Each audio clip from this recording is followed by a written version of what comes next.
దేవుడి సర్వ సృష్టిని నాశనం చేయాలి అనుకుంటే ఒక్క క్షణం సరిపోదు.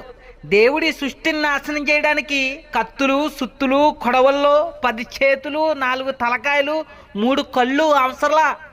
ఈ సర్వ సృష్టికి ఒక ఆజ్ఞిస్తే చాలు, దేవుడు గాలికి ఒక ఆజ్ఞిస్తే చాలు, సర్వ సృష్టిని నాశనం చేసేద్ది. దేవుడు ఉరుములకి మెరుపులకి ఒక ఆజ్ఞిస్తే చాలు, ఆ సౌండ్కే భూమి మీద ఉన్నటువంటి మనుషులందరూ కూడా చచ్చిపోతారు. దేవుడు వర్షానికి ఒక ఆజ్ఞిస్తే చాలు, ఈ భూ ప్రపంచాన్ని అంతా కూడా నీళ్లతో ముంచి చంపేస్తుంది. కానీ దేవుడు ఈ సర్వ సృష్టిని ఎందుకు నాశనం చేయట్లేదు అని అంటే, ఈ సృష్టిలో ఉన్నటువంటి మనుషులంటే దేవుడికి ఇష్టం. ఆ మనుషులు పాపం చేసి మరణించడం దేవునికి ఇష్టం లేదు. అందుకే పాపాత్ములందరికీ కూడా దేవుడు మారడానికి, మారు మనసు పొందడానికి ఒక అవకాశం కలగజేస్తున్నారు.